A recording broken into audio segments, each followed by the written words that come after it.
I'm Johnny Smith. And I'm Richard Porter. This is Smith & Sniff, a podcast in which two friends talk about cars, and this week, bump starting old ladies. I'll tell you what I did the other day that was really exciting. I jump started an old lady's car for her because she'd been sat in a car park listening to the radio, and we were rigging to film with the car, the Kia EV6, which we were filming with, and she sort of sauntered over, bless her, and said, "I feel really stupid, and you look like car people." And she said, "I've gone and left the radio on, and now the battery's gone." And I said, "The battery's a little weak because I do a lot of short journeys." And hang on. What car? Well, guess we were in a very leafy part of Wiltshire. Yeah. She was a divorcee maybe in her early 70s, and she had a How do you dog. know she was a divorcee? Well, she sort of mentioned it. Oh. I'll tell. Anyway, yeah. Okay. So, Right. what car does she drive? I mean, it's so tempting just to go straight to Jazz. It's a Honda Jazz. Oh, was it? It was, yeah. Oh, I thought I won't say Jazz because it's predictable, but then just follow the. No, it was an absolute Jazz. What was great was she walked over and I said, "Oh, okay." And we were in like a village car park, which was fairly busy, but there was like a long corridor down the middle of the car park to a dry stone wall at the end. By the way, as you said that, when I was at school, we used to use the word village to mean shit. And so, I still can't. Yeah.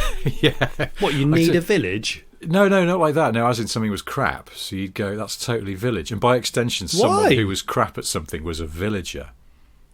But villages rule. Have you not realised this as you go through life? As you go through life, cities suck and villages rule. Well, I mean, I think there's merits true. to both. But it was not connected to the idea of a small settlement somehow. It was removed from that. I don't know where it came from. It's village, kind of weird regional, but yeah. Well, in fact, there's someone who's probably listening to this podcast who might have been responsible for introducing it to our friend group. Hello, Haz. So I've never heard that in my life. You just go, that's totally village, or don't be a villager. Like you'd see someone at school trying to throw a ball and make a total mess of it. You'd go, he's such a villager. It was a short-lived but quite intense word for a while. Was that like an early version of dench, or because the whole dench cool, thing, doesn't it? It does, and I still don't entirely understand why. Was that not based on autocorrect or predictive text rather? Oh, is that what it is? Yeah, as you start to type "cool," it prompts you and sort of thinks you might be writing about the actor Dame Judi Dench.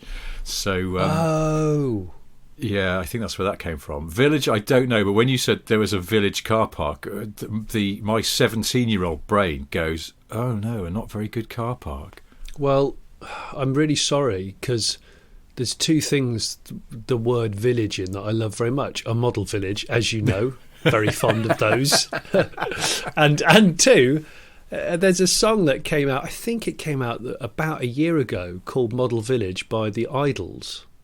Oh, okay. And it's like a sort of modern punk song called Model Village. And it's a great track, quite aggressive, but great. And so that has the name Village in the title. So I think if this was a Room 101 situation where you were pitching to throw the word village into Room 101, I'd be like, no, Rich, no. No, but I'm not. I'm not at all. I think you're just taking offence at the fact that the word village was repurposed. Okay. Seemingly just in the northwest of England in the 90s and in a way that you don't like, but it's fine. I haven't used it in that context for years, but my brain still hears it sometimes. It's just, people go, "I'm just going to go to the village shop," and I'll be like, "Oh dear, that doesn't sound like a very good shop." Well, go on with your divorcee story. Lady Jazz divorcee later in session. So I said I hadn't gone over to a car by this point. We were still rigging the Kia, and I said, "Oh, okay. Is it manual or auto?" And she looked at me. She went, "It's manual, of course. Auto is ghastly." and which I just thought was amazing. It was she was quite offended at the prospect that I would ever associate her with a two-pedal car. So I said, "Okay, but look, I'm pretty good at this sort of thing. If you don't mind, the videographer Nick, I said to Nick, it's a dead flat car park. Can we push it down there and I'll wedge it in second and we'll bump it. And she went, oh, if you don't mind, yeah. So bump started this car really easily. Didn't hit the dry stone wall. Brilliant. While it's idling, I said, just take it for a long drive. That's what you need to. She goes, yeah, no problem. I will. She said, look, I don't know a lot about cars. And she asked if the Kia EV6 was electric. And she said, I've heard good things about electric and blah, blah. She says, I don't know a great deal, but I love my Jazz. I've had it now many years. And I have to say, she was a lovely woman. I did get in the Jazz and it was extremely grubby in there. Oh. You know when you feel like you've got to get out and wash your hands, and it was that one moment like, oh, yeah, that it's quite grimy in there. But God. Then I realised when she went away and thanked us, Nick, the videographer who pushed us, he said, I was pushing on the back of the car. And then as you bumped it, I realised the dog was in the back. I had no idea there was a dog in the back. So I've done a first. You know, you learn things every day. You try new things regularly. Apparently it's healthy to do so. I've bump started a car with a dog in the boot and I didn't even know it. It's obviously not a yappy dog because I didn't hear it. And as she left and she said, oh, thank you ever so much. You guys have been heroes. I'm really proud. She said, I'll tell my... no, let me get this right. Yeah, I'll tell my son-in-law. He's really into cars. He's a specialist in fluid displacement for Red Bull racing, whatever that is. And so I'm guessing, what is he, like an oil pump engineer or a water pump engineer or something? Anyway, apparently fluid displacement. I think it was fluid displacement. So, but I suppose because it'd be computational flow dynamics, which is sort of aero stuff. But yeah, I suddenly thought, is it computational fluid dynamics? Sometimes I can't remember. I don't know. Maybe he's. But anyway, we were in Wiltshire. We were in a place called Laycock, which is famous for two things. One, lots of Harry Potter has been filmed there, apparently. You can tell I'm a massive Harry Potter fan, which is why I said apparently. Two, the very first photograph in the world was taken there with the pinhole camera, which that's what I was told. Well, I was told that. Who told you that? Someone in the village? The lady, a lady that works for Kia, who was giving us the freshly valeted EV6, because their press office is in Chippenham in Wiltshire, which is not far away. And as she dangled the keys to not just an EV6, but a 1991 Pride, of which the key is so small. Honestly, if you're further than about 10 feet away and you were holding the key in your hand up to someone, they would think that you were just holding up a finger and a thumb.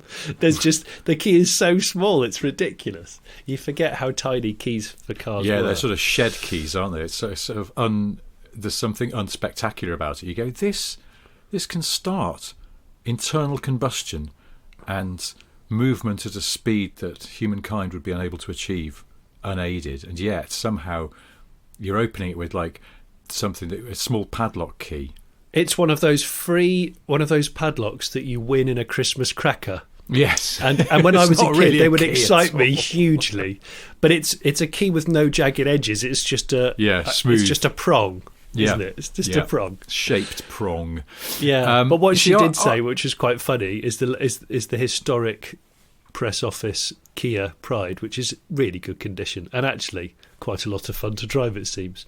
She said, we've got another Pride, because I think I told you maybe on a previous podcast or maybe on WhatsApp, I helped Kia find another Pride. I found another immaculate Pride for them and convinced them to buy it, because it was in the town near where I live. Proper old person spec owned. I don't think it was deceased spec, but she said you can open either Pride with either of the keys, which I just thought was brilliant. Again, another old car thing. Don't you just love that was famously, you couldn't sort of, if you had a Ford, you then had access to hundreds of other Fords. You had a what? Sorry, Rich. What was that? If you had a Fords, you had access to hundreds of other Fords for free under the one. Is that where that's their slogan? One Ford came from. It was inspired by the security of their cars in the 80s and before. One Ford. You got one Ford, son. You got them all. Yeah. So, now this village thing, though, I feel like you could just go around spreading things about villages. You could just hang around in a village, pick a village somewhere. Pick a village. And anyone you see who looks a bit touristy and from out of town, just go, are you enjoying the village? Yes. Did you know that, in fact, the periscope was invented here? And people would go, was it? Oh, yeah, but we're 70 miles inland. Why? Oh, it's a long story. I don't suppose you. The lighthouse was invented here. Yes, exactly. Was it? Yeah, it was. Where are we? We're just outside Coventry, actually. It's like that. I was doing it again yesterday. Sometimes when I'm on my own at home, I'll just wander about, amusing myself by saying things to myself while I'm like making lunch. And I've been doing that thing. You know, we used to joke about that. Now, experts agree. And then you just say something absolutely ridiculous. Look.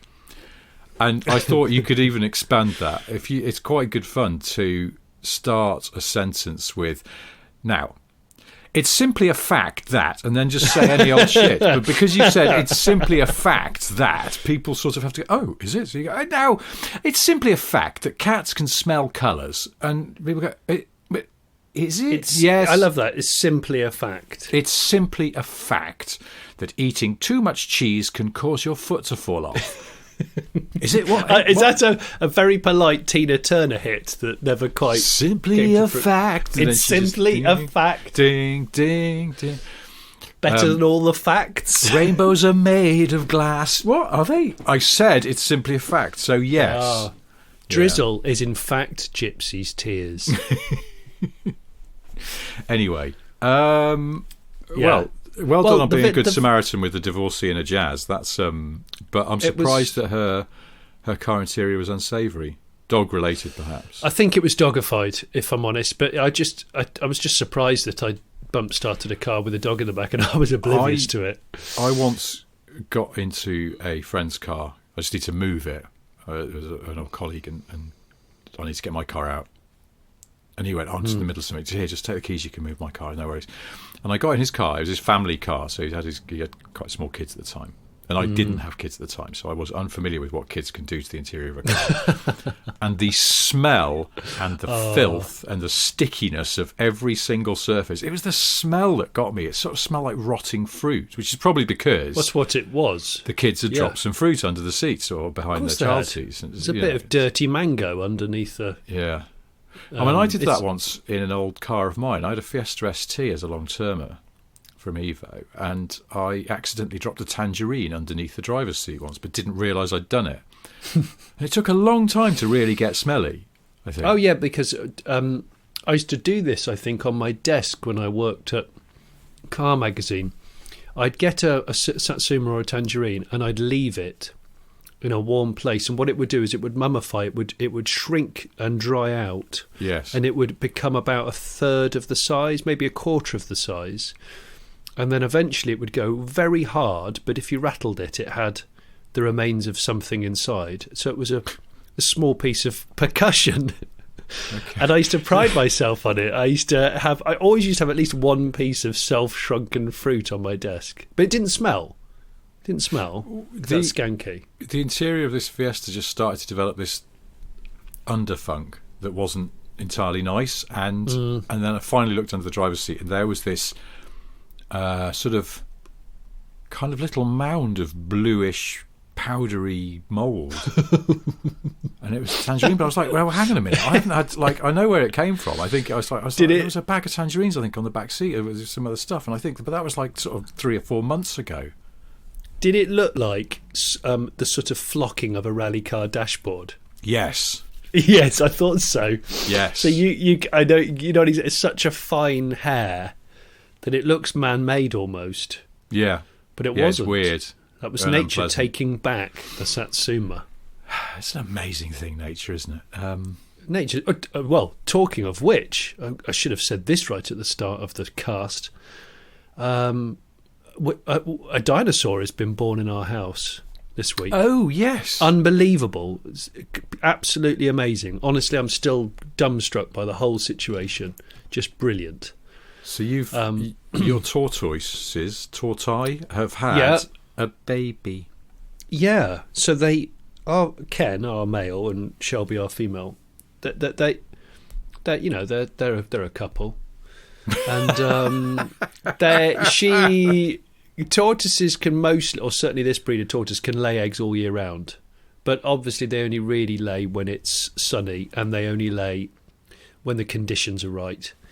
And I won't bore you with all of those conditions, but it has to be a south-facing mound, a fairly loose. Yeah. It won't lay unless there's a south-facing mound of soil or chippings or whatever that they can dig down to certain because they're very, very particular. They're very particular. Sun, drainage, knowing that the eggs aren't going to get flooded. Lots of reasons. Flooding doesn't follow points of the compass, though, does it? No, I don't think so. I think it's the mound. It has to be the mound. The mound is the mound south facing. But the south facing is the sun thing. But because the tortoises have like a compass in their head, so they can. There's solar panels. Oh, you see them in the morning when the sun comes up. On a summer morning when the sun is quite strong. They're out obviously because their life is dictated by solar power, and they prop themselves up at an angle like a solar panel. So they'll find a rock or a tree, a stump or log, and they will prop their shell up at the angle to maximise the sun's rays to warm their bodies up so they can start eating or having intercourse, depending on what they fancy. And yeah, it's just so the female, she's laid eggs every year since we've had her, and never has any of the eggs hatched. I bought an incubator about 3 years ago and decided to carefully dig up the eggs when she'd finished laying, because they're really hard to dig up because they cover them up so meticulously, and they actually pat down the surface to the point where once she laid eggs and I genuinely couldn't tell where she'd laid the eggs. It took her hours to lay, and it took me hours to extract, because the shell, the eggs are so delicate that if you sort of dig them up, you can just smash the eggs. Anyway, she's laid four eggs this year, 2 pairs, and the latter pairs, of which I managed to get 2 of the 3 out without damaging them, one of those has hatched. And we'd almost given up checking the incubator because I was so bored of it, and I thought, well, the time's kind of elapsed now, and it's in the sort of utility room next to the chest freezer. My son went in to get something out the chest freezer, and he just came running back out with a face as white as a sheet. He went, there's a tortoise in a shell. It's coming out. It's a baby tortoise. We went in there. Sure enough, it smashed its way out, and it was just like, oi, help me. Remarkable. And it was the size of a 10-pence piece. Oh, wow. So small and completely circular, because they have soft shells when they're born. Oh. That fill the size of the egg. So they are egg-shaped. It's quite hilarious because their tummies aren't flat. Their tummies are bowed, so their legs can't touch the ground very easily. So they're like a wobbly children's toy. In fact, they look like they are something from Jim Henson's workshop. They don't look real. It's just, I know it's difficult to describe this on a podcast, but honestly, you just keep looking at it going, I can't believe that's alive. I can't believe it's real. So yeah, we've got that now in a little kind of... I've got to stop you. Why? I'm not. This is going to sound like a wind-up, but it's not. I absolutely promise you that I get a little warning when I get emails and things in from our Patreon. We just had a Patreon message from someone called Ian who says, Johnny, my mum swears you bump-started her car, brackets tatty blue jazz containing mad brown dog, this week while you were filming a test, and then enlightened her on EVs. If so, thanks for the former, you gent, but not for the latter. She's now mithering all of her 3 kids about the environment and why we should all change our cars from ICEs to EVs. Oh my gosh. As according to that nice young man, they, inverted commas, only cost 40k, and that lithium is so good for the environment. Can I send you the bill? Oh my gosh, what a small world that is. Spooky coincidence. Thank you, Ian, who's one of our patrons and has been for 4 months as well. So...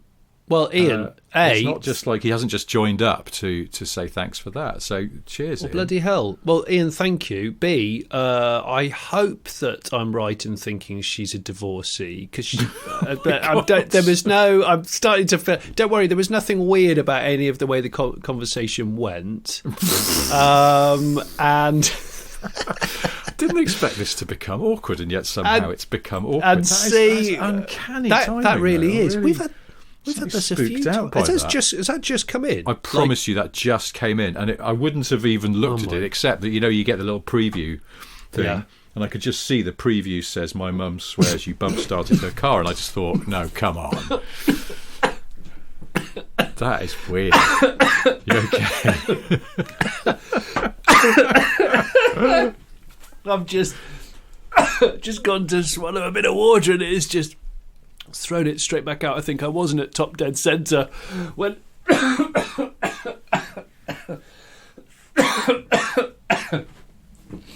I'm a bit spooked out, Rich. It's a bit spooky, a lot's happened this week. I mean, well, I'm really glad I helped Ian's if we just got a message going, my mum says that you told her to piss off while she was in distress with a flat battery, that would have been a different... Well, what I did, there was a moment, there was a small moment where I was being pushed towards the wall, because I said to Nick, the videographer, just push me as fast as you can towards the wall, we'll be fine. And Nick, he's a young guy, he was born in 1991, he was like, how do you bump start a car? I was like, well, it's easy, I'll show you. And he was like, are you sure that we can do it in such a small space? I said, yeah, you've just got to make sure that you put it in neutral, dip the clutch as soon as the car catches. By the way, he's born in 1991. That makes him 30. Yeah. I think you ought to know how to bump start a car when you're 30. I guess maybe just you don't, if you've never had a... Well, I think the problem is I think properly unreliable sort of tatty old shite cars don't really exist anymore. As in... No, maybe not. Like when I forget what his first car was, but it wasn't like old and tatty. I suppose technologically, cars are in a different calibre now. So like an old crap, cheap car is a 2005 Clio, which is actually not that old. It's funny though, isn't it? Because the battery is still one of the part of the car that lets it down. We've talked about this before, haven't we? That the car batteries are frustratingly old tech. But I guess you're right that. In fact, that was one of that lady's questions. She said, well, hang on, if my car battery's gone flat and that car there pointing at the new Kia, if that's EV, if I park that car for 2 months or I go away for, to see my friends, which I sometimes do, I'd be worried that it would lose its state of charge. I said, no, it doesn't do that. You could leave it for 6 months and it would pretty much be the same state that you left it. Yeah.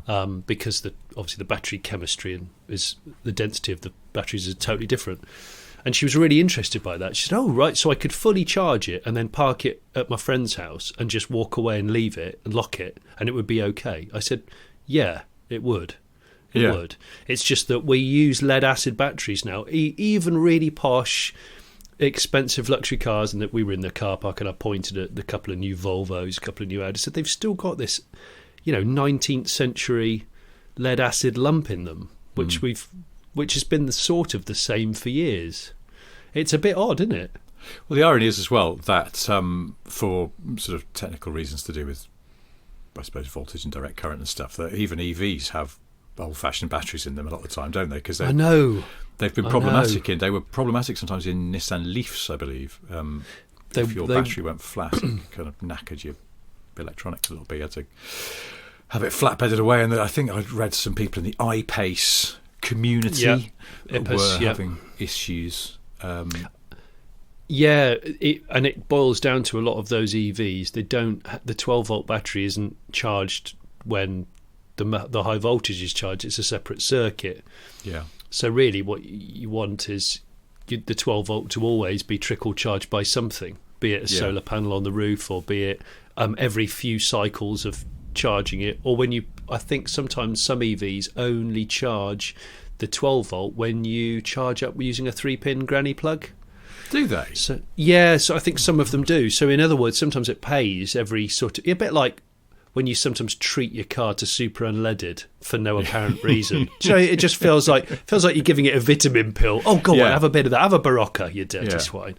It's the same principle. Nice tonight, It's exactly that with an EV. You go, do you know what? I'm not going to rapid charge you. I'm going to put you on a 3-pin for 24 hours just to give you a little pat on the back. Have a nice slow sip. and it's. I think it's the same thing. Are you are you saving your EV6 verdict until the your video comes out on the channel? Can you tell us a bit about it?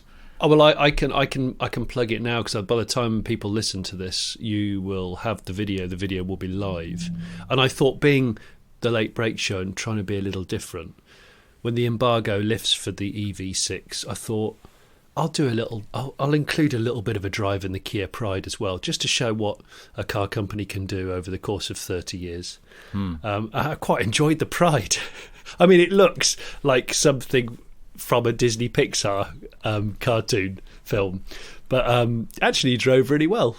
It was actually quite quick, because it was a 1.3. It must weigh about sort of what? It's 820. 825, 820. Yeah, it was very light, and 60 horsepower. So it's all relative, isn't it, Rich? Just ask Colin Chapman and all that. Yeah, it's paid away, isn't it? And all that. There's a Kia Pride has appeared not far from where I live. Joking. Yeah, and it's on aftermarket rims, and it looks like it's been dropped. I'll try and get a picture of it sometime. On 12? Is it on 12s? Is it still on 12s? No, it looks like the wheels look really big for the car, but I imagine they're actually like 14s or something. It's just that because the car's so wee, it looks it makes it you look need to big. Get a picture of that. Yeah, it's sort of aquamarine kind of colour, and it does. I mean, I have to admit, it looks quite amusing, but it's just magically started appearing around this particular neighbourhood near me. It's a prime example of a rare but nobody cares car. A Pride is a rare car in Britain now. Yeah, and well, that's it. I mean, I was actually probably look this up on the old many left. What I'd say about the EV6, I don't want to give away all the information, because I'd like listeners to actually go and watch my YouTube channel and all that. However, yeah, like, as you know, Kia and Hyundai/Hyundai, they are doing phenomenal things. They're a company who seem to be spanning the breadth of automotive really well, and by that I mean good plug-in hybrids.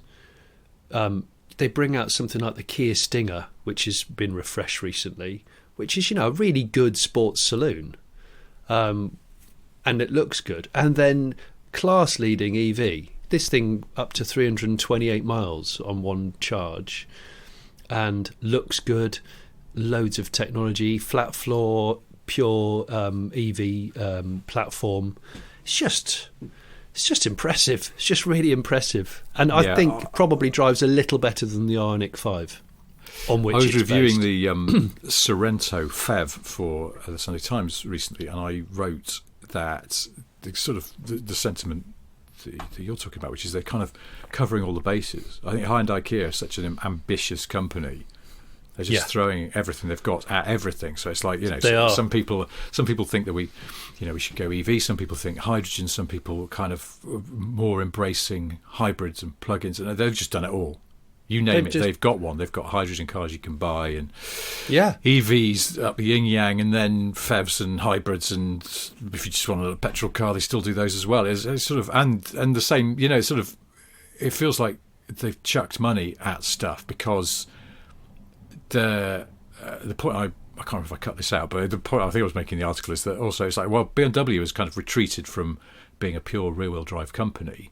Because even they've realised that front-wheel drive sometimes is probably a more kind of cost-effective, packaging effective way to go. Yeah, and then quite unusually, Kia and Hyundai, a front-wheel drive company, has suddenly done a bespoke rear-drive chassis for bigger saloons, and it's sort of it's amazing.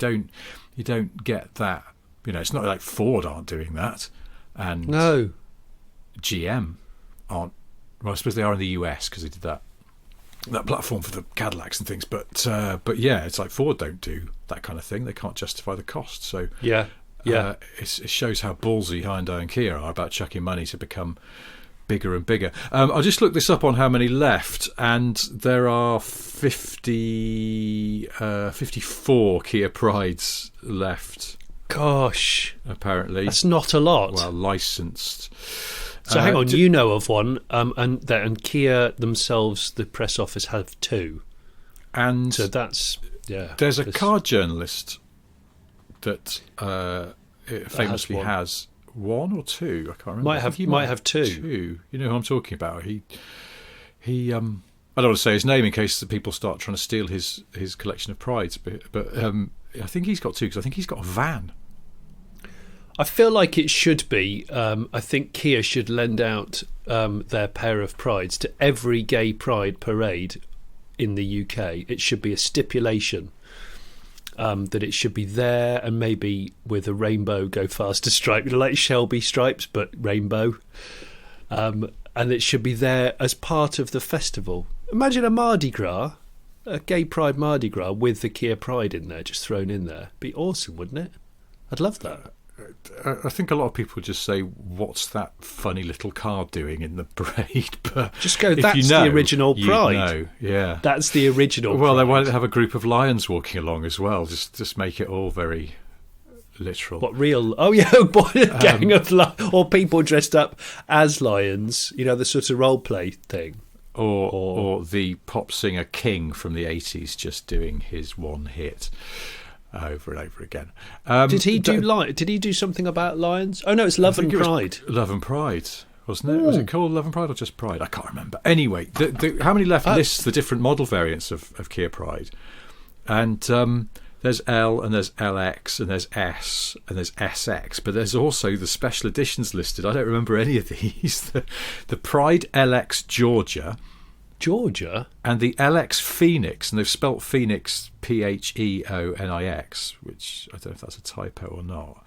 The Pride LX Verve, the Pride Shout, the Pride Start, and my favourite, the Pride Pizzazz LX. Pizzazz, but they've spelt it PZAZZ. Pizzazz. Oh no, that sounds awful. It does, doesn't it? Well, the good/bad news is that there hasn't been one of those licensed since in 2014. And oh my gosh, they've all gone. They're extinct. Well, let's see. There's no.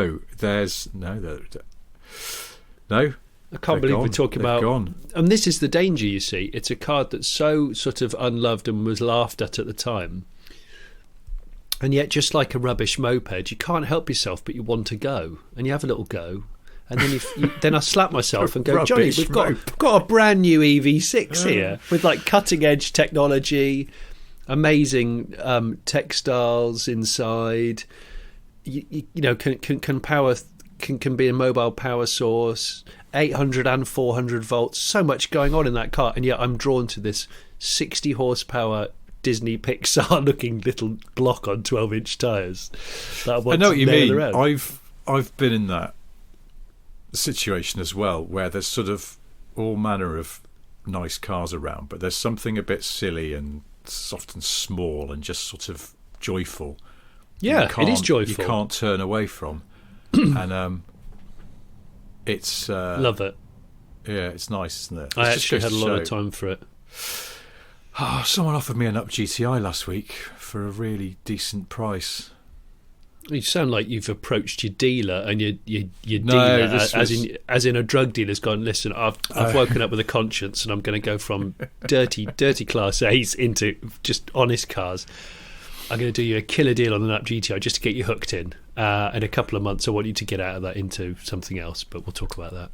It's just reminded me talking about small, joyful cars that there's a lot to be said for them. I've said this before on the podcast. I feel like I sort of need one again in my life. Right. But we'll see. We'll see what's going down there. I mean, going down. I keep thinking about villages with silly names now that we've been talking about. You know, that the other thing I like about villages is there's so many villages in the UK which have seemingly made up names. Oh, yes. Well, like look, have you never been Undertrouser or something? Yes, that's exactly it. Is this something out of a sitcom? What are you playing at? Yeah. I just went to Cuntington Wasteley last week and got myself an amazing sandwich. Yeah, and you go, I beg your pardon, you went where? I said I went to Cuntington Wasteley, and Where is it? So you said that your parents live near Stratford-upon-Avon. Where exactly? Oh, well, it's actually Fropley Rabbit Cock. And you go, there's no such place as that. And then they show you on Google Maps. And, and you go, oh, there is. Oh, yeah, one of the people best. are always stealing the sign, actually. one of the most famous strongmen used to live there. Yeah, that's right. Did they? I have mentioned, I think on here and also on social media, I've alluded to the fact that I'm just completing a 3rd volume of Boring Car Trivia. Rich. It's written, but I can't stop adding things. I've got sort of hooked on trivia, and it's now longer than the first 2 by a little bit. Well, quite a lot, actually. And so there's plenty of time now to stop. You're going to put a conservatory on the back? It is a bit like that. I just Can you keep do that with a book? Remembering things or finding something that suggests a bit of trivia, and there was one that was actually sent to me by someone, and I found this amazing. The very first president of the Saab Owners Club of Great Britain was a professional wrestler. What? I know. It's professional. He was a professional wrestler. He was a guy called Jackie Pallow. He used to fight in the 70s, alongside sort of Big Daddy and Giant Haystacks and all the classics of 70s British wrestling. Yes. But he was also a massive Saab fan, and he was once, him and his son were on their way back from a bout in Lancashire, and they were driving down the M6 in a 9.6, and it rolled over. What? And they both got out unscathed, and after that he sort of almost became a Saab evangelist, and when the Saab Owners Club of Great Britain started up, he was their first president. That's amazing. I was expecting it to be Ian Botham, but no, amazing. Do you think Botham was a Saab man? He was a massive Saab man. We've had this conversation before. Was he? Botham, professional 80s cricketer. Yeah. He had a string of 900 turbos. He was well into his Saab turbos. Yes, I think he did. And was very good at ruining them. I have a bit of a problem with Ian Botham's nickname, Beefy. Well, it just reminds me of burps. Yes. I mean, beefy is only ever used to describe burps, isn't it? You wouldn't sort of go, oh, this meat's really beefy, because it's just stupid. I mean, it's either beef or it's not. So beefy is a burp. It's a flavoured hula hoop crisp, which then develops horrible aftertastes, isn't it? I think beefy's awful. It's a bad nickname. Yeah, it is. Anyway. Imagine if Ian Botham was gravely unwell and he was going at Botham ends. What was that? What was that stupid Audi Quattro? Bayer and Gayen. Yes, it was the original Quattro is obviously being sick and shatting himself at the same time, aka going at both ends. But of course, Audi are never going to hook that one into their ad campaign and go, "Oh, that's brilliant!" Yeah. In fact, my cat crashed the other day on some really shiny floor. Did it have a full lockup? Yeah, it did. You know when animals get quite excited, they have a bit of a mad 5 minutes or whatever. And it was it was early in the morning, and it was obviously running around with the joys of late summer. But it came running down the sort of little corridor outside our bedroom, the kids' bedrooms, and the bathroom, and I heard it, and it couldn't stop in time. Obviously, ABS can't cope with the fact that paws on smooth tiles are just not going to work, and it ended up just clouting straight into our bedroom door. I woke up with an absolute start, and then obviously because I woke up, it sprinted back the way it came, but there's a right angle turn, and it missed that because it was still scrabbling, and it went into a cardboard box which I was going to put in the loft that day. So it had a bit of a moment. So I've since sat the cat down and had a proper stern conversation about the importance of tyre tread. Yeah, and never ever let them go below 1.6 mil. It's just a fool's game. It just doesn't work. Muck around with that stuff, can you? No, it's. Does your cat ever do that thing where, because when they go a bit giddy, cats, when the ears go back and the tail sort of becomes question mark shaped, and you've got a giddy cat on your hands. But sometimes when they go proper like tear about mad, and then they'll just do a sort of wall of death thing, and you kind of go, how are you even doing that? They do. It does do what, like climbing things that you know it can't really climb up. Yeah, and then it just comes back down again. But it's like, it's just going. It's a wall of death, but it's a wall. Imagine if a real wall of death had like curtains and sofas scattered around it, because they're sort of. It's like parkour. Parkour meets wall of death, cat it's style. Parkour. But snare drum symbol. I love seeing it when cats do that. often our cats, they would do it if it's windy in the garden, because when it's windy, everything starts moving and the cats just don't know what on earth's going on. Wind sends cats mad, though, doesn't it? Oh, it does. It does. Definitely sends them a bit crazy. Autumn in the garden, leaves ahoy. Oh, it's all over. The cats just don't know what's going on. They look like pissed blokes in a pub where there's a gang of them, and they've done a bit of shouty singing, and then one of them needs to run to the toilet, and on the way back from the toilet they want to make a bit of an entrance because lads, and they'll sort of do a bit of diagonal running, possibly trip over someone else's table, and then do a forward roll. a bit like that bloody video of Nicolas Cage when he was interviewed on British TV. Oh, on Wogan, yeah. Oh my gosh, I've still never seen anyone more off their face in an interview situation. The diagonal return from the loo reminds me of a story I was told about by a mate in America about a mutual friend of ours who's British but was in Los Angeles with work and was given some very strong Californian spec marijuana.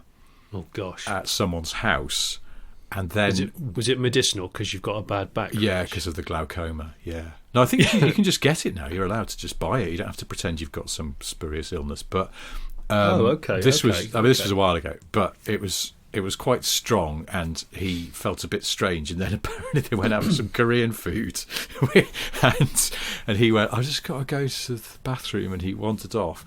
They looked up, saw him coming across the restaurant, full diagonal walking. Then he stopped. He did the hand slashing across the throat symbol that means, cut in film and television. Time out. Broadcasting. And then just collapsed. What? Did he really? He did the thing above the throat and then dropped down? He did the full, let's cut here gesture. Known to people hang on who a work minute. in broadcasting, and then he fell to the ground between two people's tables. Hang on.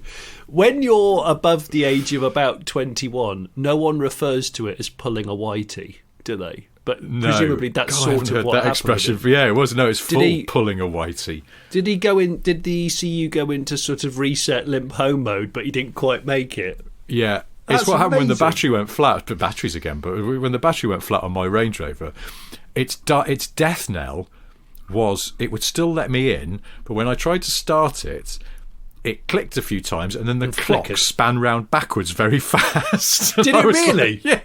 Apparently it's a known thing they do. And then it all stopped, and I had to jump the battery. Oh, if the clock whirls round the wrong way, it's doom. It was really weird, though, because I didn't know this, and I just thought, is this some kind of... Am I in a really bizarre time travel film?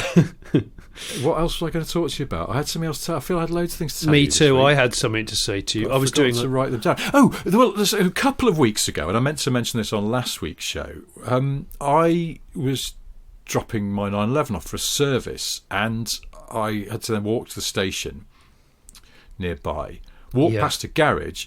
There was a light blue Lotus Carlton on the forecourt.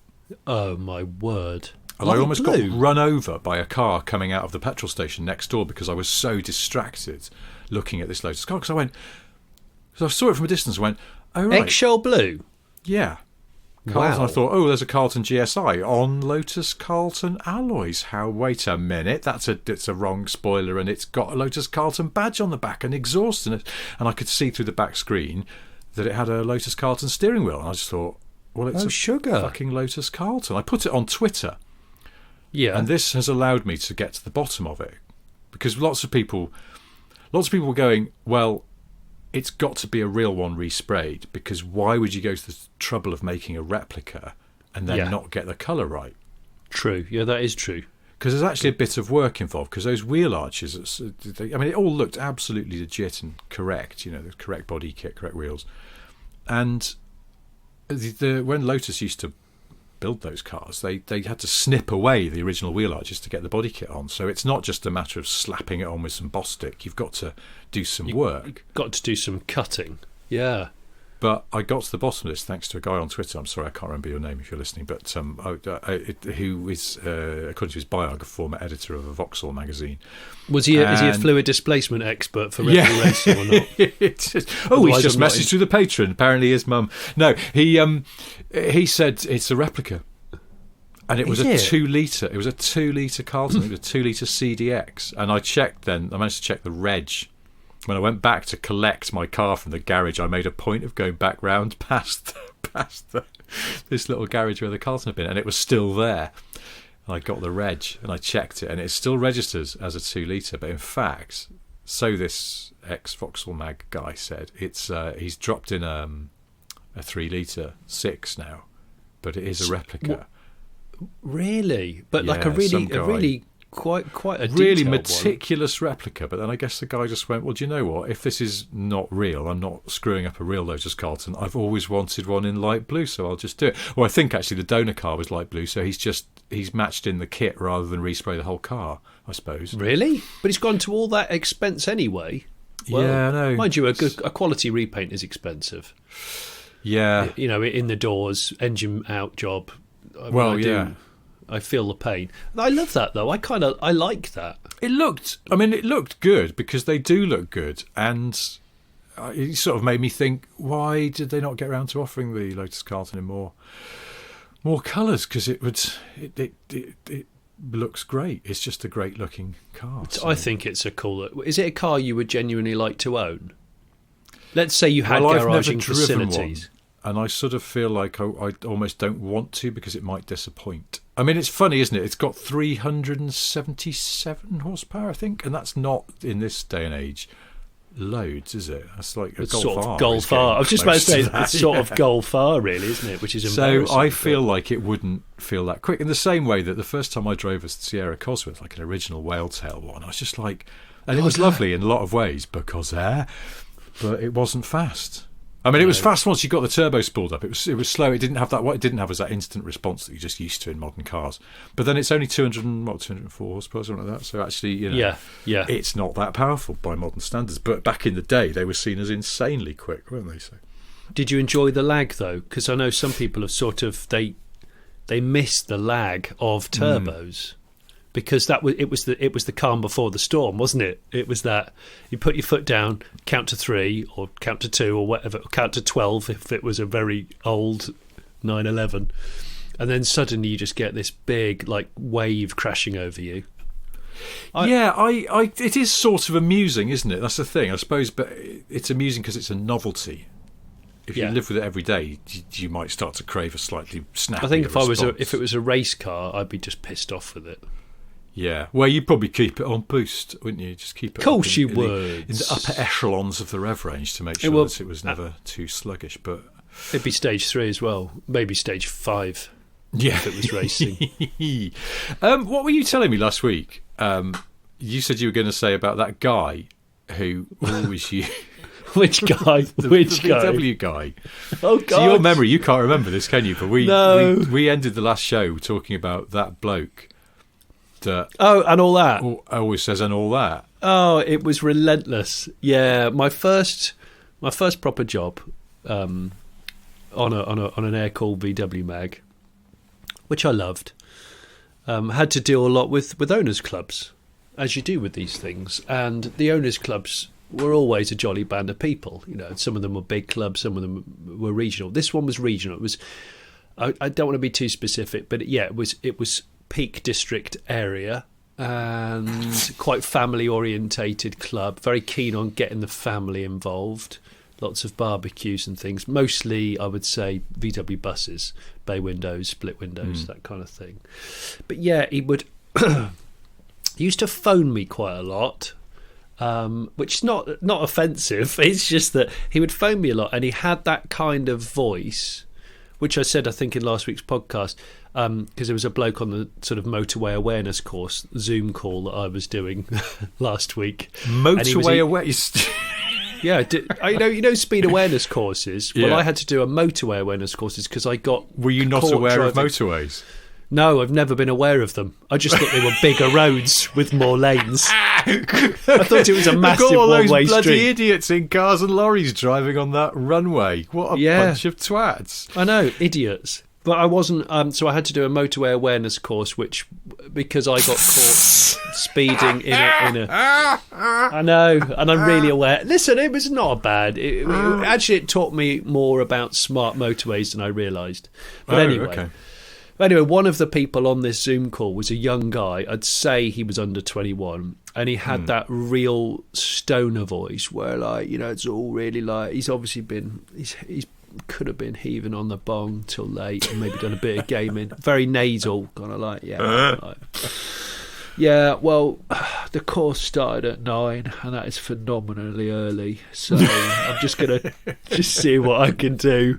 And the lady who was running the course was trying to keep him in the loop, because I think she was aware of the fact that he was just falling asleep, and he never got any of the answers right. So yeah, anyway, the reason why I say that is because this guy, I nearly said his name then, and all that, he'd phone me up and he would go, "All right, Johnny, it's I'm gonna have to like call him a different name. It's Wiz here. Yeah, it's Wiz."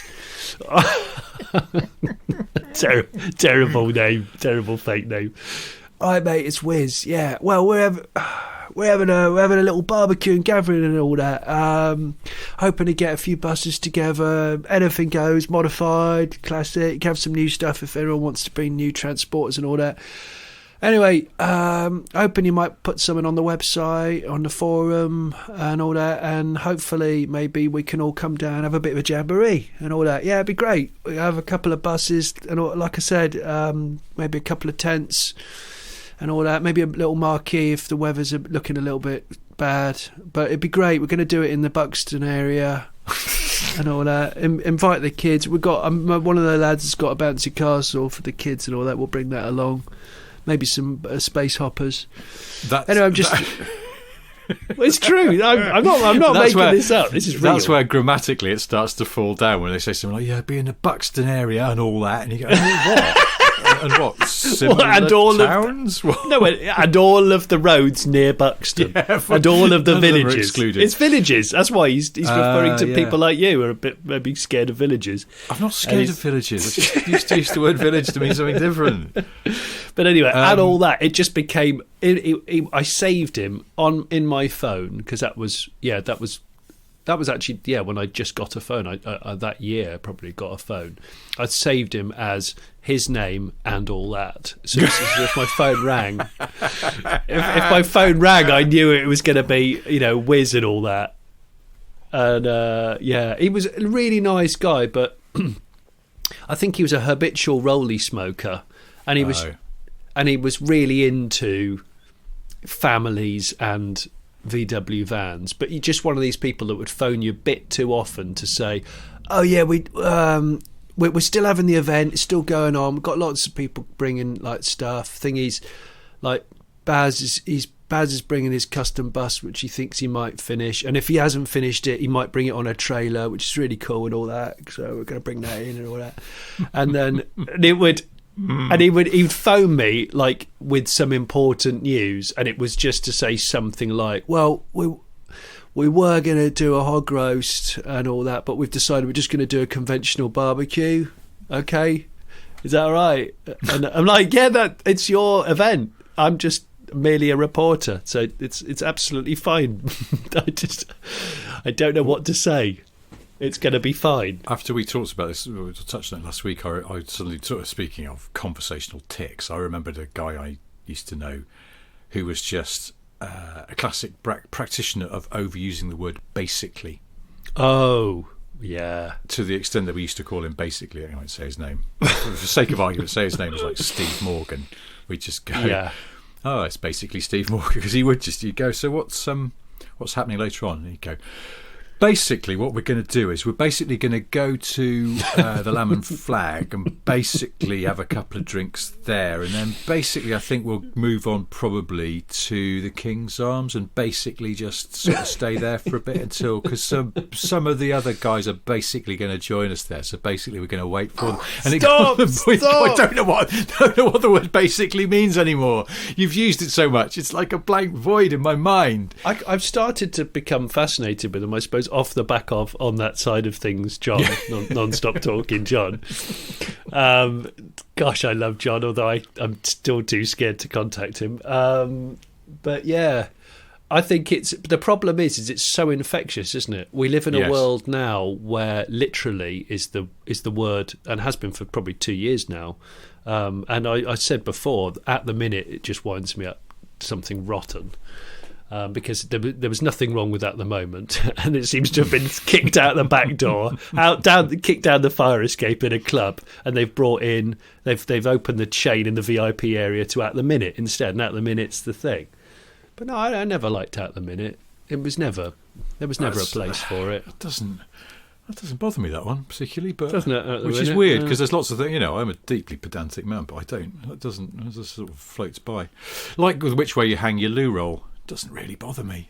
Oh no, at the back or at the front, it's absolutely fine. It's still get really, really sort of. It still unravels, right? Riled up about it, yeah. Anyway, and all that, yeah. You're up on the deal. We should sort of start to gently bring this down to land on a suitable motorway. Can you say it in the same style as the VW Jamboree Whiz from the VW Jamboree would do it? Obviously, his name isn't Whiz, but well, and all it's almost the end of the show and all that. Thank you for listening and all that. If you want to be a bit more with us and all that. Little bit croaky. You need to be a little bit more weed smoky. I don't think croaky. I'm doing it with enough elan though. I'm just putting in all that. I'm not a natural. I'm naturally working it into the fabric of the. Is it your Smith? Yeah, and your sniff. Well, listen, guys, it's lovely to have heard all of this and all that, but it's time we've got to wrap this up and go.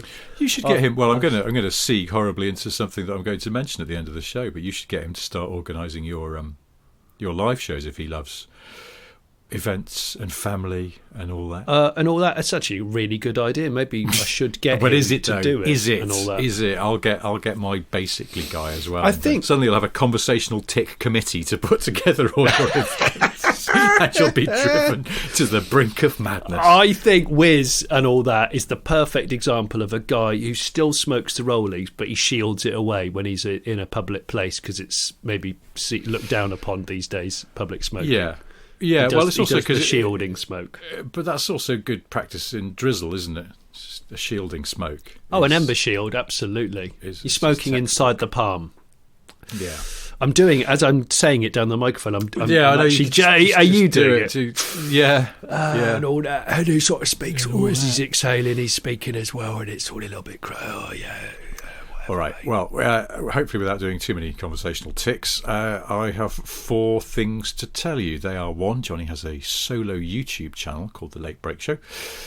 It's got lots of excellent videos on it, including a review of the Kia EV6. And there is The Late Break Show Live, which is happening this coming weekend, Saturday the 11th of September in Leicestershire. Tickets still available, aren't they? Yeah. Yeah, so tickets are still available. Go to thelatebreakshow.com/Leicestershire, or if you have trouble spelling that, and God knows many of us do, then just thelatebreakshow.com/tour. You'll find your way there. Either way, there's going to be him and me and a special guest, Ed de China, off the TV. And loads of interesting cars. Ed's we've got a good variety of cars, old and new, modified. We've also got some incredible commercial vehicles, and Ed China's threatened to bring his Outspan orange mini car. Seriously? He's going to bring it, which is I love those. If you remember them, they're brilliant. And he has one of the originals. I'll bring Wiz. Wiz is coming as well. Actually, I've just had a little text from him. He's going to be involved. He's going to be involved in the family friendly area, which doesn't exist at the moment. But one day. Third thing I have to tell you is that I have various books out, and one of them is called A Medium-Sized Book of Boring Car Trivia, available exclusively on Amazon as a paperback or an e-book. And there's a second volume, and a third one is on the way. Should be out quite soon-ish. The fourth thing is that we have merch. Smith & Sniff merchandise is available. The URL is really unwieldy, so I won't read it out, but if you go to thelatebreakshow.com, that is the portal through which you can find, by following the shop link, Smith & Sniff merchandise, or indeed Late Break Show or Car Pervert T-shirts, mugs, all that sort of malarkey. On that side of things, yeah, lots going on. Been flying off the shelves in your garage, haven't they? Them they have. Honestly, yeah, we've sold out of certain lines. Mugs and shirts and things, but yeah, they're restocking. Our director of merchandise, your wife, told me that there's a restock happening, so that's quite exciting in itself. So yeah, if you fancy some related stuff. Thanks to everyone that's already ordered some merch. It's really kind of you, and thanks also to all of the Patreons for the Smith and Sniff podcast. If you're one of those people, you do get to listen to this cast on Sunday rather than Monday. Although some of them say they wait, even though they get the chance to listen to it 24 hours early, they wait because it's part of their Monday ritual. Yeah, which I've I heard understand that as well. Which is nice. So anyway, thank you for that. Oh, I suppose there should be 5 things I've got to tell you, because I could give you a bit of trivia, because I've got one, which is in 1631, an edition of the Bible was published in which the 10 Commandments contains an accidental typo, so that it read, "Thou shalt commit adultery." Seriously? Yeah, this came to be known as the Wicked Bible. My gosh. Somebody didn't proofread it properly. Yeah, so there's a lesson there. Always reread your stuff. Absolutely. Yeah. Even in the early days of movable type. So there we are. That's that for this. Thank you for listening. If you want to get in touch with us, hello@smithandsniff.com. Otherwise, hopefully we'll see some of you on Saturday at the Late Break Show Live in Leicestershire.